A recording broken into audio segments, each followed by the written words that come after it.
संस्कारों और नैतिक मूल्यों का महत्व। किसी भी इंसान की जिंदगी की नींव उसके परिवार से मिले संस्कारों एवं नैतिक मूल्यों पर खड़ी होती है। यही संस्कार और नैतिक मूल्य उसे एक अच्छी सोच वाला और विचारवान व्यक्ति बनने में महत्वपूर्ण भूमिका निभाते हैं।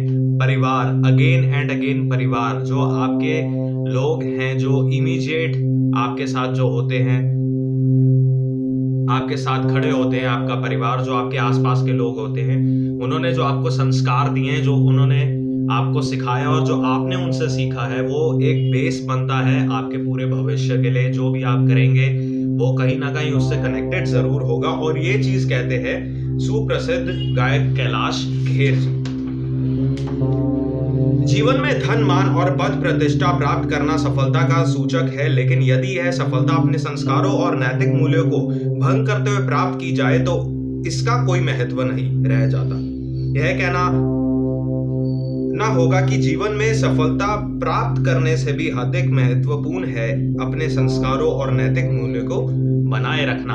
आप कितनी भी बुलंदियां छू ले, लेकिन अपनी रूट्स को, अपने संस्कार जो है, अपने जो जहां से आपने स्टार्ट किया था, जो एक इस हार्डवेयर में जो एक सॉफ्टवेयर जो एक बचपन से डला है, आप उससे जरूर जुड़कर रहें। प्रश्न उठता है कि सफलता से भी अधिक महत्वपूर्ण कहे जाने वाले संस्कार और नैतिक मूल्य क्या हैं? प्राचीन काल में हमारे ऋषि, महर्षियों और विद्वान पूर्वजों ने जीवन को सुचारू रूप से चलाने के लिए कुछ नियम बनाए थे। इन नियम का पालन करने में अपने देश और समाज का कल्याण निहित है। इन्हीं नियमों में से कुछ को हमने अपने संस्कार में समाहित कर लिया, जबकि कुछ को नैतिक मूल्यों के रूप में स्वीकार किया। इन संस्कारों और नैतिक मूल्यों में कल्याणकारी भावना से भी बढ़कर जो तत्व निहित है वह यह है कि इनका पालन करने से अपना कल्याण होने के साथ ही देश और समाज के अन्य लोगों को किसी प्रकार की हानि नहीं होती। जब आप ठीक हैं, जब आपने अपने आप को अपने संस्कारों से जोड़े रखा, जो बेसिक वैल्यूज होती है उससे जोड़े रखा, सेम किसी अगले बंदे ने भी ऐसे करके रखा, तीसरे बंदे ने भी ऐसे करके रखा, तो समाज आपसे ही तो बन रहा है। आप ठीक होंगे, दूसरा तीसरा बंदा ठीक होगा, तो ऑब्वियस ही बात है जो आपका समाज है, समाज से देश बनता है, देश तरक्की करेगा ही करेगा। और अपने संस्कारों से जब हम जुड़े रहते हैं तो कहीं ना कहीं हम घमंड में आने से बचते हैं, हम अपनी बाउंड्रीज पार करने से बचते हैं और अपने रूल्स, अपने जो हमारे कंडक्ट होता है, संस्कार होते हैं, उनसे जुड़े रहते हैं, जो कि हमें बचपन में सिखाया गया था। पुराकाल के राजा महाराजाओं से लेकर सामंतों और सामान्य जनों तक सभी ने जीवन में नीतिगत रूप से इन संस्कारों और नैतिक मूल्यों का पालन किया। ये संस्कार और नैतिक मूल्य बाद में धीरे धीरे परंपरागत रूप से देश और समाज की नीति का एक अभिन्न अंग बन गए। इनके अनुसार किए जाने वाले कार्य संस्कारवान एवं नैतिक और इनके विपरीत किए जाने वाले कार्य संस्कारहीन एवं अनैतिक कहलाए। महापुरुषों ने संस्कारवान एवं नैतिक कार्यों को सत्य, सदाचार और धर्म के साथ जोड़ा, जबकि संस्कारहीन एवं अनैतिक कार्यों को असत्य, दुराचार और अधर्म माना। संस्कारवान एवं नैतिकता की अवधारणा को पुण्य और संस्कारहीन एवं अनैतिकता की अवधारणा को पाप से भी परिभाषित किया गया। वास्तव में इस प्रकार की व्याख्या करने का तात्पर्य यह था कि जीवन में संस्कार एवं नैतिक मूल्यों का स्थान सर्वोपरि बना रहे। हालांकि संस्कारहीन एवं अनैतिक कार्य करने वालों को देश और समाज की ओर से दंड की व्यवस्था की गई थी, लेकिन साथ ही उन्हें पापात्मा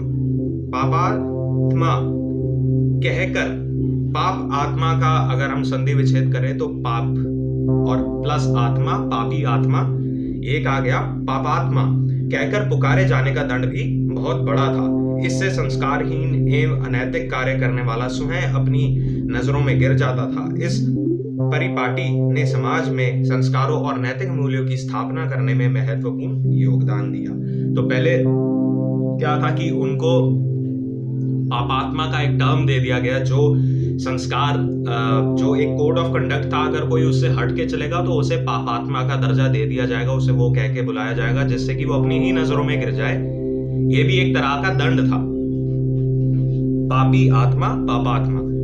जीवन में सफलता से तात्पर्य किसी भी प्रकार से लक्ष्य प्राप्त करना नहीं है, बल्कि लक्ष्य प्राप्त करने में किसी भी प्रकार की संस्कारहीनता और अनैतिकता ना हो, इसका भी ध्यान रखना जरूरी है। किसी को अमीर बनना है, अमीर बनने के लिए कोई जुआ खेलने लग गया, ड्रग्स बेचने लग गया, 2 नंबर के काम करने लग गया, कुछ ऐसा करने लग गया जिससे कि अमीर तो वो जरूर होगा, लेकिन क्या वो अपने संस्कारों से जुड़ा हुआ है? नहीं। ऐसे अमीर बनने को तो कोई भी अमीर बन सकता है। किसी के नाम की सुपारी ले ली, मर्डर पे उतर गया, लूटपाट मचा दी, ये तो कोई भी कर सकता है फिर। लेकिन अगर आप संस्कारों से जुड़कर अपना काम करेंगे तभी उस चीज का फायदा है, और अनैतिकता से दूर रहेंगे तभी उस चीज का फायदा है, तभी आप सक्सेसफुल होने का कुछ महत्व है। नहीं तो ये पैसा जो है सारा यहीं रह जाएगा, सिर्फ आप ऊपर जाएंगे। विश्व कल्याण की भावना को अंगीकार करने वाले सभी धर्म संप्रदायों ने लगभग एक समान संस्कारों और नैतिक मूल्यों को अपनाने पर जोर दिया है। सत्य बोलने, ईमानदार रहने, चोरी न करने, हिंसा से बचने, अकूत संपदा एकत्र न करने, आचरण पवित्र रखने, नारी का सम्मान करने और निर्बलों पर दया करने जैसे संस्कारों और नैतिक मूल्यों का सभी धर्म ग्रंथों से उल्लेख किया गया है। यह वास्तविकता है कि संस्कारों और नैतिक मूल्यों को अपनाते हुए जो सफलता मिलती है उसका सुख अद्भुत होता है। संस्कारों और नैतिक मूल्यों को बिसराकर भी सफलता प्राप्त की जा सकती है, लेकिन वह सुखकर नहीं बल्कि विनाशकारी होती है, जो कि मैंने अभी थोड़ी देर पहले बोला, कुछ सेकंड्स पहले जो मैंने बोला, ये वही चीज यहाँ पर लिखी गई है। महाभारत के रण में द्रोणाचार्य ने चक्रव्यूह रचकर पांडवों को युद्ध के लिए आमंत्रित किया। भयंकर युद्ध करता हुआ अर्जुन पुत्र अभिमन्यु जब चक्रव्यूह को छिन्न भिन्न करके कौरवों को संहार करने लगा, तो युद्ध की नैतिक परिपाटी त्याग दुर्योधन ने अपने सभी महारथियों को ललकारा। उन्होंने मिलकर अकेले ही निहत्थे अभिमन्यु का वध कर दिया। उस दिन कौरव पक्ष विजयी रहा, लेकिन यह सफलता कौरव पक्ष के ही बहुत से वीरों को सुखकर नहीं लग रही थी। स्वयं द्रोणाचार्य भी क्षुब्ध थे और इस अनैतिक सफलता का परिणाम अंततः जयद्रथ वध ही नहीं बल्कि कौरव पक्ष के एक एक योद्धा को प्राण गंवाने के रूप में प्रकट हुआ।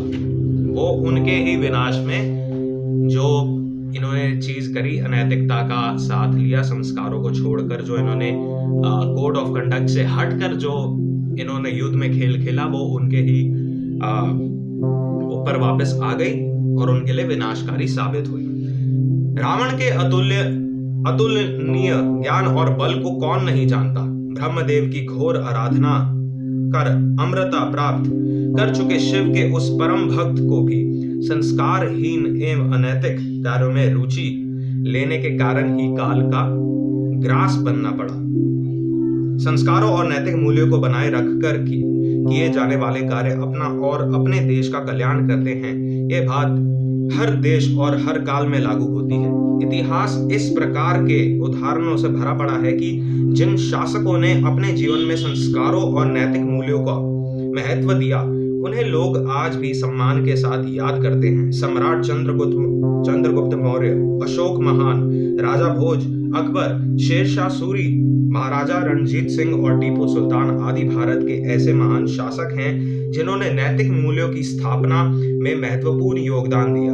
इनके विपरीत नैतिक मूल्यों की धज्जियां उड़ाने वाले स्वार्थी शासकों में गंधार नरेश आम्भी, कन्नौज नरेश जयचंद और अंग्रेजों के पिट्ठू मीर जाफर से देश और समाज कल भी घृणा करता था और आज भी घृणा करता है। इसमें मेरे कोई पर्सनल वो नहीं है, मैं जो यहाँ पर लिखा वो पढ़ रहा हूँ। मुझे नहीं पता क्या सच है क्या नहीं है, लेकिन मैं यहाँ पर सिर्फ पढ़ रहा हूँ, और जो एक बेस बात होती है मैं उस पे होस्ट टॉक्स में आपसे बात किया करूंगा। कोई यहाँ पर पॉइंट्स वगैरह मैं अपना ओपिनियन नहीं रखना चाहता। जीवन में सफलता से तात्पर्य किसी भी प्रकार से लक्ष्य प्राप्त करना नहीं है, बल्कि लक्ष्य प्राप्त करने में किसी भी प्रकार की संस्कारहीनता और अनैतिकता ना हो, इसका भी ध्यान रखना जरूरी है। शॉर्टकट अपनाते हुए चोरी, डकैती, रिश्वतखोरी, भ्रष्टाचार और लूट से धन संपदा तो एकत्रित की जा सकती है, लेकिन मानसिक तृप्ति और आनंद कभी नहीं मिल सकता। इस प्रकार के अपराध सदैव आनंद की जगह आशंका को जन्म देते हैं। स्पष्ट है कि संस्कारहीन और अनैतिक कार्य भय, भ्रम और भटकाव के दुष्चक्र में परिणत हो जाते हैं।